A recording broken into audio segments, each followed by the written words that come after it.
కలుగును గాక. మరి ఈ సమయం ఇచ్చిన దైవజనులకి నా వందనాలు. అలాగే మరి ఈ కూడికి ఏర్పరచుకున్న ఈ గృహస్థులకు కూడా నా హృదయపూర్వక వందనాలు చెల్లించుకుంటున్నాను. మరి సహోదరుడు ఈ కుటుంబ మరి యజమానుడిగా ఉన్న ఆయన ఆదాం గారు ఇందాక సాక్ష్యం చెప్పారు కదా తల్లిగారు. ఆమె భర్త ఒకప్పుడు ఎంతో విశ్వాసం కలిగి ఉండేవారు.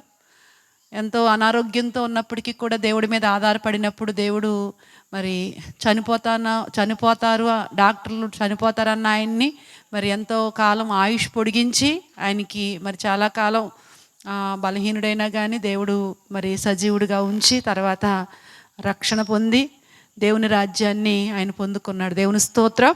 అలాగే మరి తన భార్యగా ఆమె కూడా ఎంతో విశ్వాసంతో దేవుని మీద ఆధారపడుతూ వచ్చింది. ఎంతో ఇరుకుల్లో ఎన్నో ఇబ్బందుల్లో దేవుడు వారికి తోడై ఉండి ఈ రోజున మరి గృహం ఇలా కట్టుకోవడానికి దేవుడు తన కృప వారి ఎడల వెల్లడి చేశాడు. అందుని బట్టి మరొకసారి దేవుని నామానికి మహిమ కలుగును గాక. హల్లెలూయా. ఈ రాత్రి మరి వచ్చిన సంఘానికి అలాగే చేరి వచ్చిన వారి బంధుమిత్రులందరికీ కూడా ప్రభుపేట ఆ హృదయపూర్వక వందనాలు చెల్లించుకుంటున్నానండి. దేవుని వాక్యంలో నుంచి కొద్ది మాటలు మనం విందాం. కీర్తనల గ్రంథము 118వ అధ్యాయము 15-16 వచనాలు చదువుకుని చిన్న ప్రార్థన చేసుకుని దేవుని వాక్యాన్ని ధ్యానం చేసుకుందాం. నీతిమంతుల గుడారంలో రక్షణను గూర్చిన ఉత్సాహ సునాదము వినబడెను. యెహోవా దక్షిణ హస్తము సాహస కార్యములను చేయును. యెహోవా దక్షిణ హస్తము మహోన్నతమాయెను. యెహోవా దక్షిణ హస్తము సాహస కార్యములను చేయను. చిన్న ప్రార్థన చేసుకుందాం. పరిశుద్ధుడైన తండ్రి, మహాగణుడైన దేవా, నీకు వందనాలు తండ్రి. ఈ రాత్రికాల సమయంలోనైనా ఈ స్థలములో చేరి ఈ విధముగా నీ నామాన్ని గొప్ప చేయటానికి మీరు ఇచ్చిన గొప్ప భాగ్యము కొరకై నీకు వందనాలయ్యా తండ్రి. ఇదిగో ప్రభువా, నీ బిడ్డలు ఈ గ్రామం అంతా నీ సువార్త ప్రకటించి ఉండగా తండ్రి, ప్రకటించబడిన మాటలు అనేక హృదయాల్లో విత్తబడి ప్రభువా అవి ఫలించటానికి కృపనివ్వండి. అలాగే ఇదిగో ప్రభువా, మరి ఈ యొక్క గృహస్థులు తండ్రి వారింటి దగ్గర ఈ విధంగా నీ సువార్త కూడిక జరగాలని వారు ఆశించి ప్రభువా సంఘం అంతటిని వారి బంధుమిత్రులందరినీ పిలుచుకుని ఈ విధంగా నాయన ఈ కూడిక ఏర్పాటు చేసి ఉండగా దేవా ఈ మాటలు మేము ప్రకటిస్తున్నాం తండ్రి. దేవా నీ మాటలు ప్రకటించబడుతుంటుండగా పరిశుద్ధాత్మదేవుడా నీ నడిపింపులో ఈ మాటలు ప్రకటించబడినట్లుగా నీ ఆత్మ సహాయమును మీరు మాకు అనుగ్రహించమని ప్రార్థన చేస్తున్నాను తండ్రి. చుట్టుపక్కల వారందరినీ కూడా రక్షించండి నాయన. దేవా ఇదిగో నాయన సమయం గతించుతున్నది నాయన. నాయన నీ రాకడ సమీపన దినాల్లో ఉన్నాం తండ్రి. అంతటా అందరూ మారు మనసు పొందాలను కోరుచున్నావు తండ్రి. నీకు స్తోత్రాలు. ఇంకా నిన్ను ఎరగని వారిగా దేవా నాయన ఇది ఒక మతం అనుకుంటూ ప్రభ ఎంతోమంది ప్రభ భ్రమలో ఉన్నారు. అటువంటి వారి హృదయాలను తెరవండి నాయన. నాయన ఇదిగో ప్రభు అక్కడ నా తండ్రి ఆకర్షిస్తే కానీ ఎవరు నా యొద్దకు రాలేరని చెప్పుచున్నాం. ఈ రాత్రి నీ ప్రణాళికలో ఉన్న వారందరినీ కూడా నీ యొద్దకు నడిపించుకుని ఆత్మకార్యం జరిగించి మీ నామానికి మహిమ తెచ్చుకోమని యేసు నామంలో ప్రార్థిస్తున్నాను తండ్రి. ఆమేన్. దేవుని వాక్యాన్ని కొద్ది నిమిషాలు మనం ధ్యానం చేసుకుందాం. ఇక్కడ మనం చదువుకున్న ఈ వచనాల్లో ఒకే మాట 2-3 సార్లు మనకు కనిపిస్తుంది. ఏమనంటే యెహోవా దక్షిణ హస్తము సాహస కార్యములను చేయును. అందరూ చెప్పండి ఏంటండి? యెహోవా దక్షిణ హస్తము ఏ కార్యాలంట? సాహస కార్యాలు. దేవుని హస్తము సాహస కార్యాలు చేసే హస్తము. సాహస కార్యాలంటే మనుషులు చేయలేని కార్యాలు దేవుని హస్తం జరిగిస్తూ ఉంటుందంట. దేవుని అలాంటి సాహస కార్యాలు చేసే హస్తము ఈ రాత్రి మనకు తోడై ఉంటే ఎలాంటి గొప్ప కార్యాలు జరుగుతాయో దేవుని వాక్యంలో నుంచి కొన్ని మాటలు మనం ధ్యానం చేసుకుందాం. ఎజ్రా గ్రంథము 7వ అధ్యాయము 6వ వచనం చదువుదామండి. 7వ అధ్యాయము 6వ వచనం. ఈ ఎజ్రా యెహోవా అనుగ్రహించిన ధర్మశాస్త్రమందు ప్రావీణ్యత కలిగిన శాస్త్రి మరియు అతని దేవుడైన యెహోవా హస్తము అతనికి తోడుగా ఉన్నందున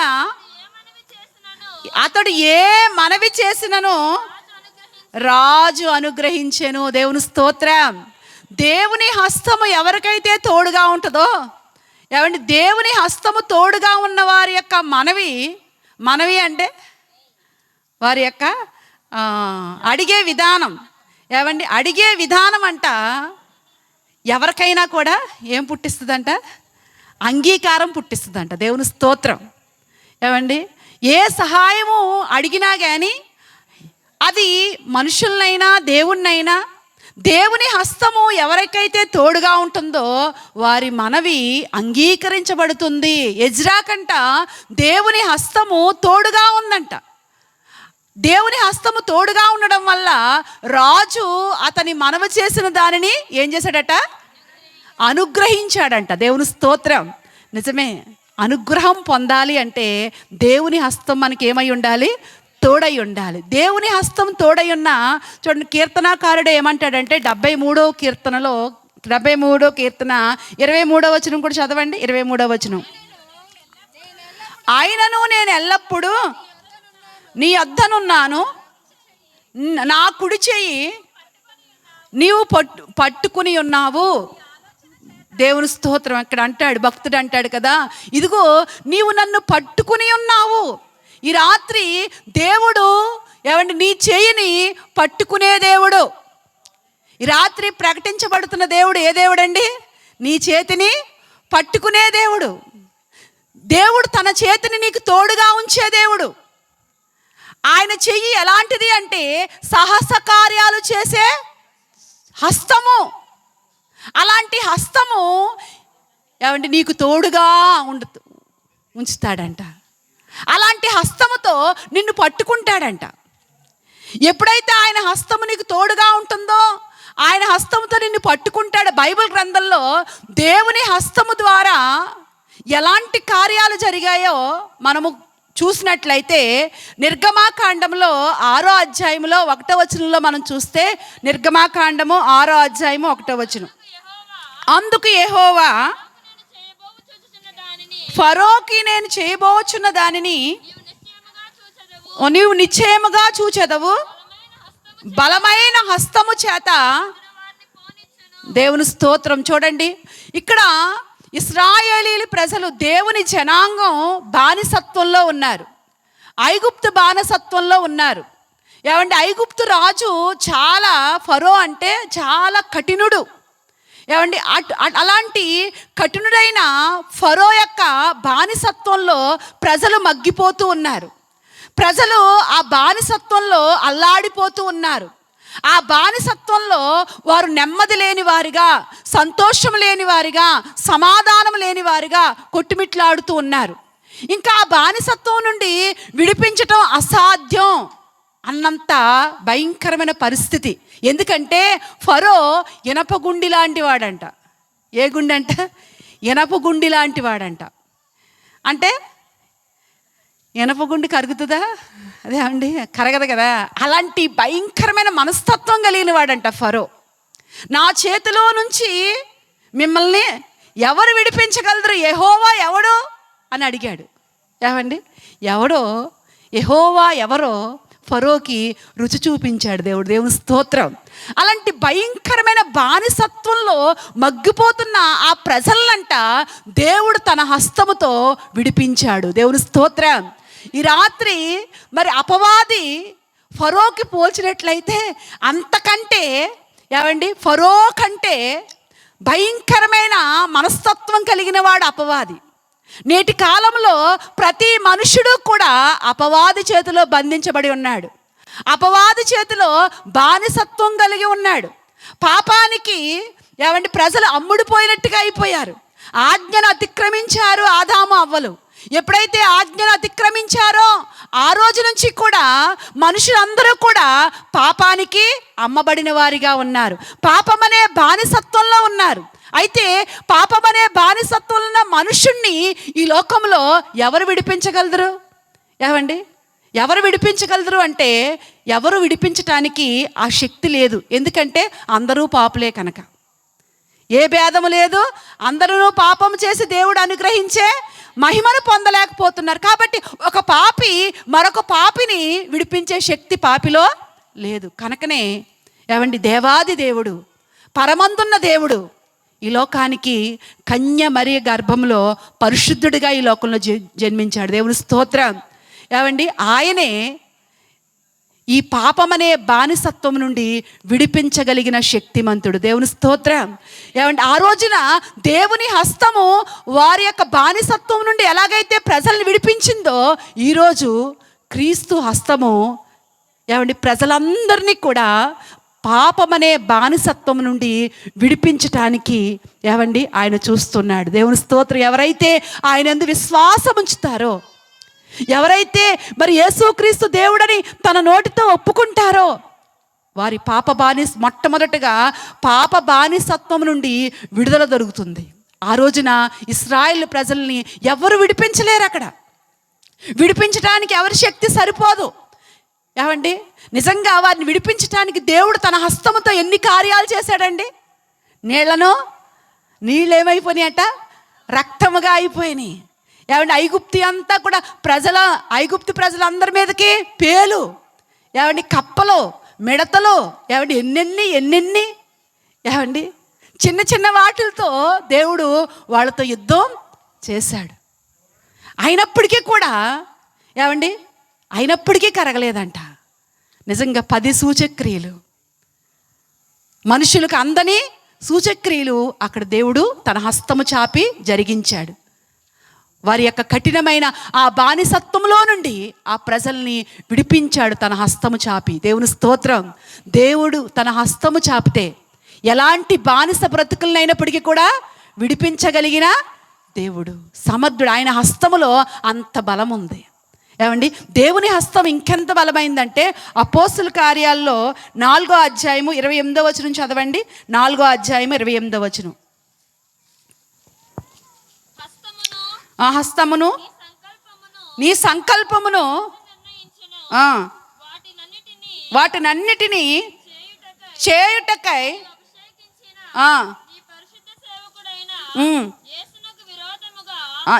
అక్కడ అంటాడు, ఏమి జరగవలనని నీ హస్తం. అది అక్కడ నుంచి చదవాలి ఏమండి, అక్కడ చూసుకుని చదవాలి. ఏమి జరగవలనని నీ హస్తము సంకల్పించెను అంటే, దేవుని హస్తము ఏమండి నువ్వెప్పుడు పుట్టాలో, నువ్వెప్పుడు చావాలో, నీ పుట్టిక ఏమండి నీ మరణము అన్నీ కూడా ముందుగానే తన హస్తముతో ఏం చేశాడంట, సంకల్పించాడు. దేవుని స్తోత్రం. ఏమండి, నువ్వు ఏ డేట్లో ఏ సమయంలో ఈ లోకంలో పుట్టాలో ఆయన ముందు సంకల్పించాడు. మన అందరి పట్ల కూడా దేవుడు సంకల్పించాడు తన హస్తముతో. ఏమండి, తన హస్తముతో రాసి పెట్టేశాడు. నువ్వు ఈ లోకానికి ఎప్పుడు జన్మించాలో, ఈ లోకంలో ఏ టైంలో ఎలాగా నిన్ను నిలబెట్టుకోవాలో దేవుడు అవన్నీ కూడా ముందుగానే ఏం చేశాడట, సంకల్పించాడు, ఉద్దేశించాడు. దేవుని ఉద్దేశాల్లో ప్రతి మనుషుడు ఉన్నాడు. దేవుని స్తోత్రం. ఎవరు కూడా దేవుని ఉద్దేశం లేకుండా ఏ మనిషి ఈ లోకంలో పుట్టలేదు. ఏమండి, ప్రతి మనిషి పట్ల కూడా దేవుడు ఉద్దేశం కలిగి ఉన్నాడు. ఈ రాత్రి ఈ మాటలు వినిపిస్తున్న నీ పట్ల కూడా దేవుడు ఉద్దేశం కలిగి ఉన్నాడు, దేవుడు సంకల్పం కలిగి ఉన్నాడు. అయితే ఆ దేవుని ఉద్దేశం నెరవేర్చబడాలంటే ఇక్కడ అంటున్నాడు, తన హస్తము ఏవేవి సంకల్పించానో, ముందు నిర్ణయించానో వాటిని అన్నిటినీ చేయుటకై. చూడండి, యేసుక్రీస్తు పట్ల, యేసుక్రీస్తు కూడా ఈ లోకానికి ఏమండి రాకముందే దేవుడు ఉద్దేశించాడు. తన కుమారుడుగా ఈ లోకం మీద జన్మించి ఆయన 33.5 సంవత్సరాలు జీవించి తను ఏ విధంగా శ్రమలు పడాలో, ఏ విధంగా ఆయన ఈ లోకంలో మరి బ్రతకాలో, ఏ విధంగా జీవించాలో, ఏ విధంగా మరి ఆయన ప్రతీదీ కూడా దేవుడంట సంకల్పించాడంట. దేవుని స్తోత్రం. ఏమండి, తన సంకల్ప ప్రకారంగా కుమారుడు ఈ లోకంలో తండ్రి ఉద్దేశాలన్నీ కూడా నెరవేర్చాడు. అలాగే మనందరం ఏమండి దేవుని ఉద్దేశాల్లో ఉన్నాం, దేవుని సంకల్పంలో ఉన్నాం. అయితే నీ పట్ల, మనిషి పట్ల ఉన్న దేవుని సంకల్పం నెరవేర్చబడాలంటే ఆయనకు లోబడాలి. ఎవరికి? దేవునికి లోబడాలి. దేవునికి ఎప్పుడైతే నువ్వు లోబడతావో దేవుని సంకల్పం నెరవేర్చబడుతుంది, దేవుని ఉద్దేశం నెరవేర్చబడుతుంది. కుమారుడుగా ఈ లోకానికి వచ్చి తండ్రికి లోబడ్డాడు ఆయన. అలాగే నీవు కూడా నిన్ను సృష్టించిన ఆ సృష్టికర్తకు నువ్వు లోబడితే దేవుడు నీ పట్లున్న ఉద్దేశాలన్నీ నెరవేరుస్తూ ఉంటాడు.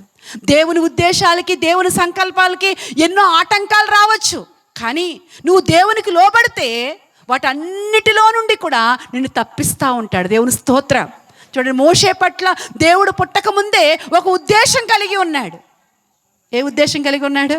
మోషే నాయకుడు అవ్వాలి, నా ప్రజల మీద నాయకుడు అవ్వాలి అని మోషే పట్ల దేవుడు ఉద్దేశం కలిగి ఉన్నాడు. సాతానుడు ఆ ఉద్దేశాన్ని ఏమనుకున్నాడు? ఏమండి, ఆ ఉద్దేశాన్ని పాడు చేయటానికి పురిట్లో ఉన్నప్పుడే చంపేయాలనుకున్నాడు. కానీ జరిగిందా? పురిట్లో ఉన్నప్పుడే చంపేయాలనుకున్నాడు కానీ జరగలేదు. ఏమండి, నిజంగా మోషే పట్ల దేవునికి ఉన్న ఉద్దేశాన్ని దేవుడు ఎంత ఆశ్చర్యకరంగా జరిగించాడు చూడండి. ఏ చేతులైతే చంపేయాలనుకున్నాయో ఆ చేతులతోనే పెంచేటట్లుగా దేవుడు చేశాడు. దేవుని స్తోత్రం. దేవుడు ఆశ్చర్యకరుడండి. ఈ రాత్రి ప్రకటించబడుతున్న దేవుడు ఎవరండి? ఆశ్చర్యకరుడు. ఆయన ఆశ్చర్య కార్యాలు చేసే దేవుడు. తన ఉద్దేశాల్లో ఉన్న మన పట్ల అనేకమైన అద్భుతాలు చేసే దేవుడు. నీవు దేవునికి లోబడితే దేవుడు నీ పట్ల ఉన్న ఉద్దేశాన్ని నెరవేరుస్తూ ఉంటాడు. నీ పట్ల గొప్ప ఉద్దేశం కలిగి ఉన్నాడు, గొప్ప సంకల్పం కలిగి ఉన్నాడు. ఎందుకంటే ప్రతి మానవుడు కూడా దేవుడు ఆయన పోలికిచ్చాడు, ఆయన స్వరూపం ఇచ్చాడు. ఏమండి, ఈ లోకంలో ఎన్నో సృష్టించాడు దేవుడు, కానీ అన్నిటికంటే మిన్నగా మనుష్యుణ్ణి ఆయన ప్రేమిస్తున్నాడు. దేవుని స్తోత్రం. ఏమండి, ప్రతి మానవుణ్ణి కూడా ఆయన ప్రేమిస్తున్నాడు. ప్రతి మనుషుని పట్ల కూడా దేవుడు గొప్ప సంకల్పం కలిగి ఉన్నాడు. కానీ మనుషుడు గ్రహించలేకపోతున్నాడు, మనుషుడు దేవునికి లోబడలేకపోతున్నాడు. సంసోన్ అనే ఒక ఆయన ఉన్నాడు. ఏమండి, ఆయన పట్ల కూడా దేవుడు గొప్ప ఉద్దేశం కలిగి ఉన్నాడు.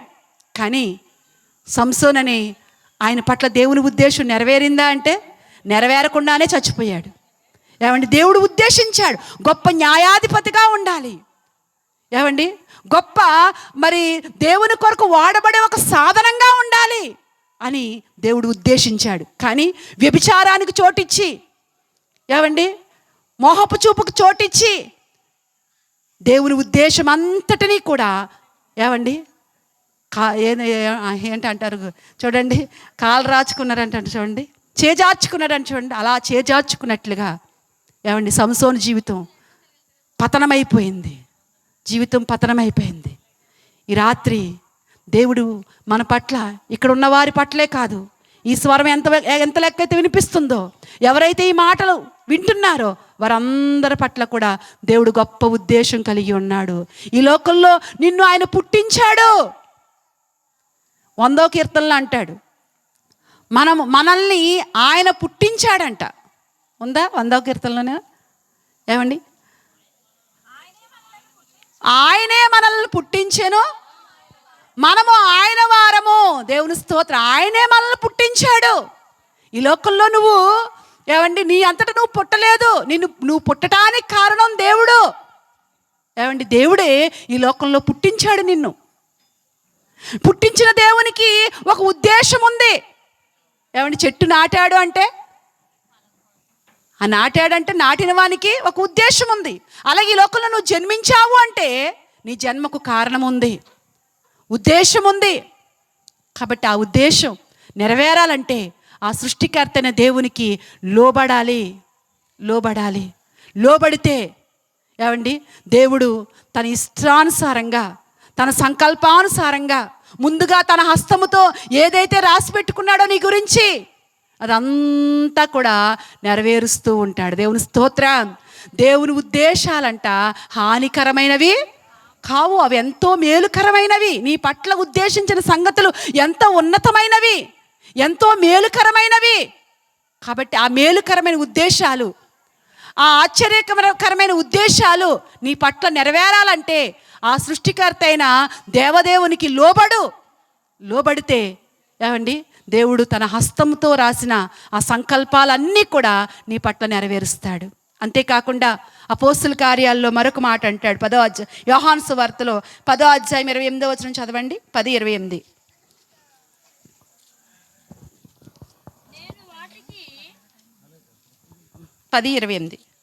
యోహాను సువార్త. నేను వాటికి నిత్య జీవమును ఇచ్చాను గనుక అవి ఎన్నటికీ నశింపవు. ఎవడును వాటిని నా చేతిలో నుండి అపహరింపడు.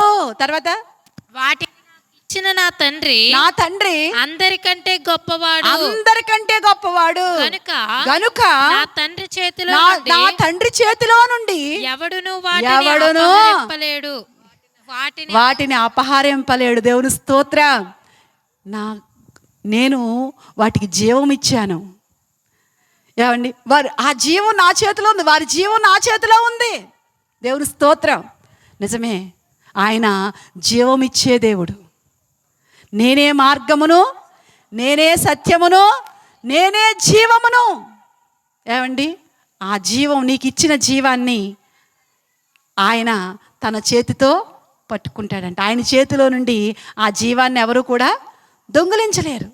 శరీరాన్ని ఒకవేళ శరీరం మీదకి హాని కలిగించవచ్చు మనుషులు ఎవరైనా, కానీ నీలో ఉన్న ఆత్మను, ఆ జీవాన్ని ఎవ్వరు కూడా నశింప చేయలేరు. దేవుని స్తోత్రం. ఎందుకంటే ఆ జీవం అంట దేవుని చేతిలో ఉందంట. నా చేతిలో ఉన్న ఆ జీవాన్ని ఎవరు కూడా అపహరింపలేరు. నిజమే, నిత్య జీవం. అదే ఏ జీవం అండి? నిత్య జీవం. నిత్య జీవం కావాలంటే ఆ నిత్య జీవము ప్రభువైన యేసుక్రీస్తు దగ్గర మాత్రమే దొరుకుతుంది. ఈ లోకంలో ఏమండి నిత్య జీవం ఇచ్చే వాళ్ళు ఎవరు కూడా లేరు. ఈ లోకంలో ఏమండి నిత్య నరకం ఉంది. ఆ నిత్య నరకమును తప్పించబడాలంటే యేసుక్రీస్తు ద్వారా ఆ నిత్య జీవంలోనికి నువ్వు రావాలి. లేకపోతే ఈ లోకంలో ఏ కులమైనా, ఏ మతమైనా, ఏమండి ఎంత గొప్పవారైనప్పటికీ కూడా ఆ నిత్య నరకము నుండి తప్పించుకోలేరు. ప్రభువైన యేసుక్రీస్తునందు ఎందుకు విశ్వాసం ఉంచాలి? ఈ లోకంలో ఏమండి రోగాలు పోతాయనా, లేకపోతే ఈ లోకంలో ఏదోదో పొందుకుంటామనా? కాదు, అది ముఖ్య ఉద్దేశం కాదు. నిత్య జీవం ఇవ్వడానికి ప్రభువైన యేసుక్రీస్తు లోకానికి వచ్చాడు. నిత్య నరకము నుండి తప్పించటానికి ప్రభువైన యేసుక్రీస్తు లోకానికి వచ్చారు. ఎవరైతే ఆయనందు విశ్వాసం ఉంచుతారో, ఎవరైతే మారు మనసు పొందుతారో వారికి నిత్య జీవాన్ని ఇచ్చే దేవుడై ఉన్నాడు. ఆ నిత్య జీవాన్ని మనము ఎప్పుడైతే పొందుకోవటానికి విశ్వాసం కలిగి ఉన్నామో అప్పుడు ఆయన చేతిలో నుండంట ఎవ్వరూ కూడా ఏమండి అపహరింపలేడంట. దేవుని స్తోత్రం, హల్లెలూయా. ఎందుకంటే ఆయన చెయ్యి అంత బలమైన చెయ్యి. చూడండి, ఒక పసిబిడ్డ, ఒక చిన్న బిడ్డ తండ్రి చేయి పట్టుకున్నాడు అనుకోండి, ఏమండి ఏదైనా తమురుకుంటా వస్తుంది, ఏదైనా ఆ బిడ్డ మీదకి వస్తుంది అనుకోండి, ఆ పిల్లోడు ఏమండి ఆ తండ్రి చేతిని వదిలించుకోగలదుడా? గట్టిగా పట్టుకున్నప్పుడు ఏమండి తండ్రి చెయ్యే అంత బలంగా ఉంటే పరమ తండ్రి అయిన ఆ దేవుడు ఇంకెంత బలంగా పట్టుకుంటాడండి. దేవుని స్తోత్రం, హల్లెలూయా. కాబట్టి ఆయన చేతిలో నుండి ఎవ్వరూ కూడా అపహరింపలేడు అంటాడు. అపోస్తుల కార్యాల్లో మరొక మాట అంటాడు కదా, 4వ అధ్యాయం 30వ వచనం చదవండి. 4:30. రోగులను స్వస్థపరచుటకును నీ పరిశుద్ధ సేవకుడైన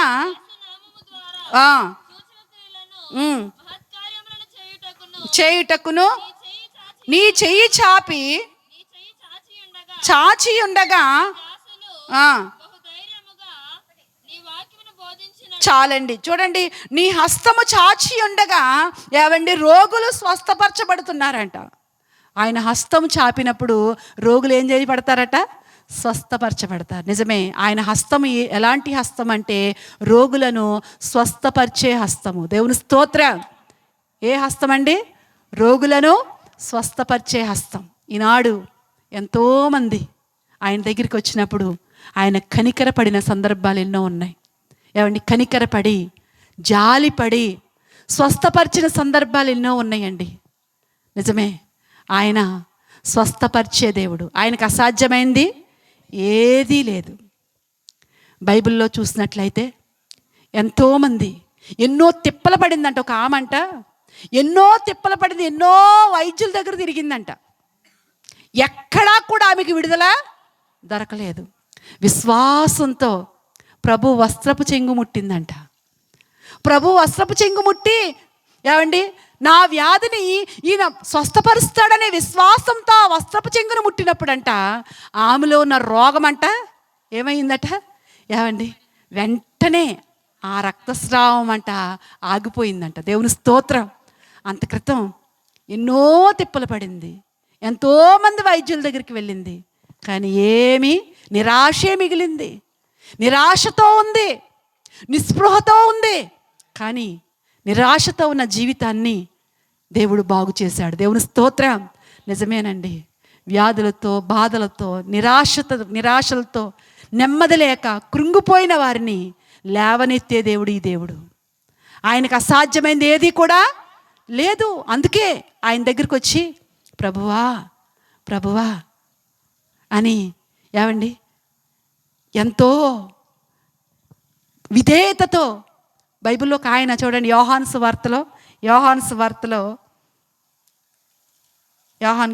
మత్తయి సువార్త 3 అనుకుంటున్నాను చూడండి. మత్తయి సువార్త 8:3, 8వ అధ్యాయం 3వ వచనం చదవండి.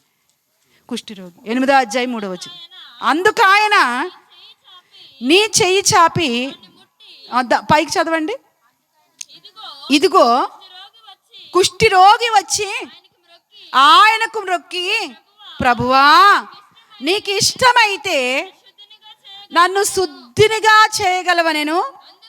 అందుకు ఆయన చెయ్యి చాచి, ఏమండి చూడండి, నిజంగా యేసు ప్రభు చెయ్యి చాచక్కర్లేదు.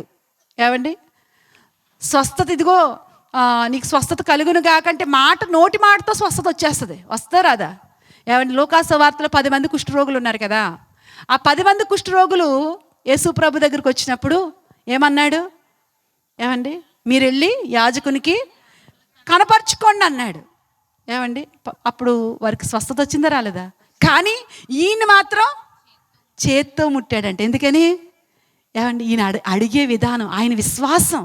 ఏమంటున్నాడంటే అక్కడ, ప్రభువా నీకు ఇష్టమైతే నన్ను శుద్ధినిగా చెయ్యవయ్యా.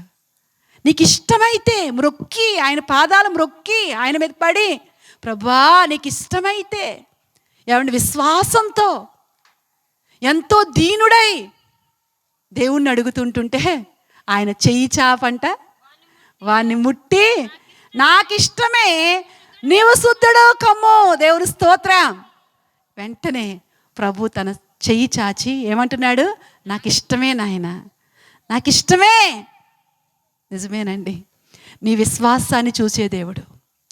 ఎప్పుడైతే విశ్వాసంతో తగ్గించుకుంటావో, విశ్వాసంతో ప్రభును బ్రతిమలాడతావో, ఏమండి, నీ విశ్వాసాన్ని బట్టి దేవుడు నీ కార్యం చేసే దేవుడు, నీ జీవితంలో అద్భుతం చేసే దేవుడు, నీ జీవితంలో ఆశ్చర్య కార్యం చేసే దేవుడు, విశ్వాసాన్ని గణపరిచే దేవుడు.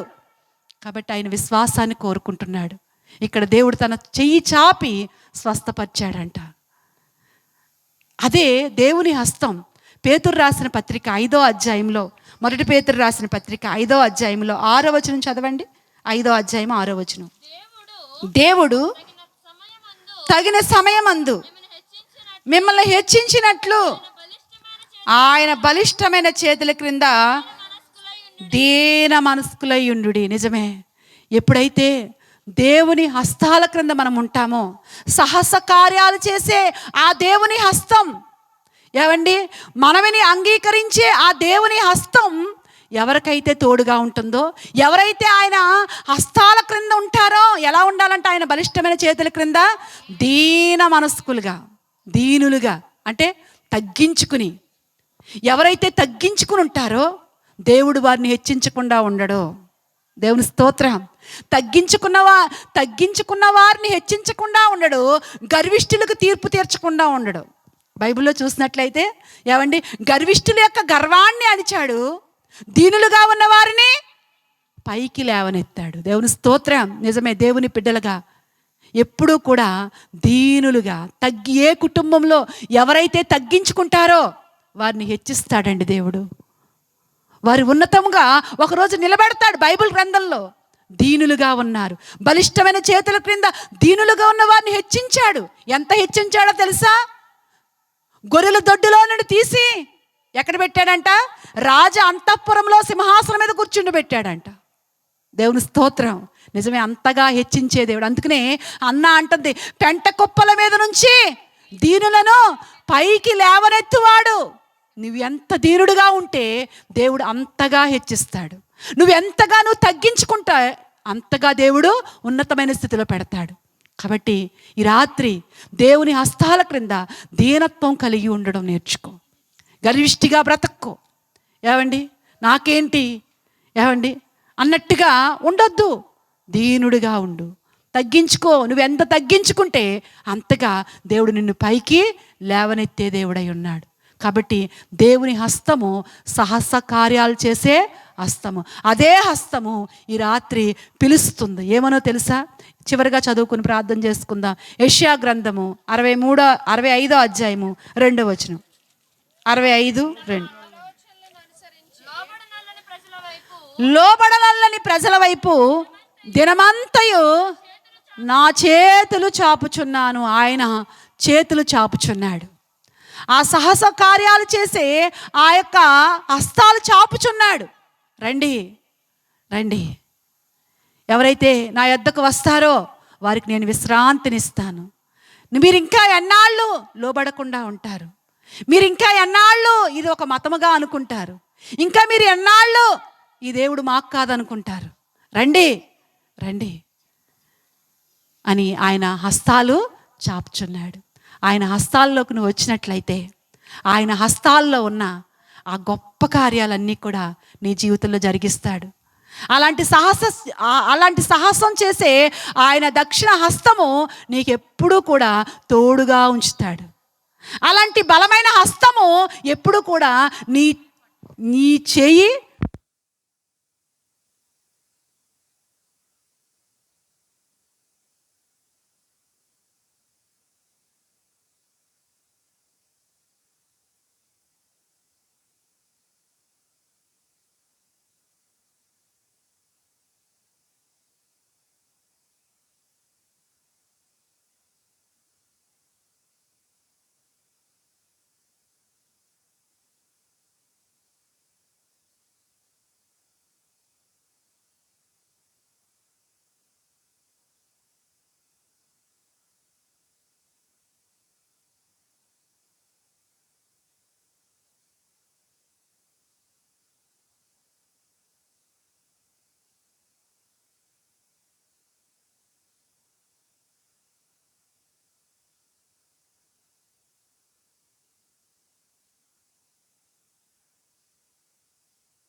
ఆయన హస్తము మనల్ని నడిపించేది అని మనం ఇంతవరకు వాక్యం విన్నాం కన్నా ఎన్నో విషయాలు విన్నాం.